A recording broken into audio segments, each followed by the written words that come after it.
നമ്മൾ കശുവണ്ടി എങ്ങനെയാണ് ചുട്ട് തിന്നുന്നുള്ളൊരു വീഡിയോ ആണ് നമ്മളിന്ന് തയ്യാറാക്കുന്നത്. ഇതുപോലെ കത്തുന്ന ഇതുകൊണ്ടോ, ഇത് കത്തുന്ന അടുപ്പിൽ ഇതുകൊണ്ടോ വിറകിന് ചേർത്ത് ഇങ്ങനെ കശുവണ്ടി ഇട്ടാൽ മതി.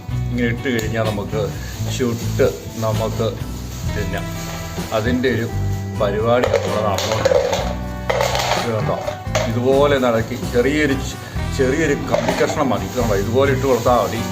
ഇതുപോലെ കത്തുന്നതനുസരിച്ച് മോന്തയ്ക്ക് ചീറ്റി ഷേപ്പ് മാറാണ്ട് മുഖം ഒന്ന് മാറ്റി പിടിക്കണം. അല്ലെങ്കിൽ ഇതിൻ്റെ ചെന ചീറ്റി നമ്മുടെ മുഖത്ത് തെറിച്ച് വീഴാനുള്ള സാധ്യതയുണ്ട്. നമ്മൾ ഇടയ്ക്ക് ഇളക്കി കൊടുക്കുന്നത് വെച്ചാൽ കരിഞ്ഞു പോകാണ്ടിരിക്കാൻ വേണ്ടിയിട്ടാണ്. രണ്ട് വശവും കൂടെ ഇതുപോലെ കരിയുന്നതിന് വേണ്ടിയിട്ടാണ് നമ്മൾ ഇതുപോലെ ഇളക്കി കൊടുക്കുന്നത്. കണ്ടോ തീ പിടിക്കുന്നുണ്ടോ? തീ പിടിച്ച് എൻ്റെ ചെന ടാറ് പോലെ ഇളകുന്നുണ്ടോ? കണ്ടോ കത്തുന്നുണ്ടോ? ഇതുപോലെ നമുക്ക് കപ്പലണ്ടി ചുട്ട് തിന്നാം.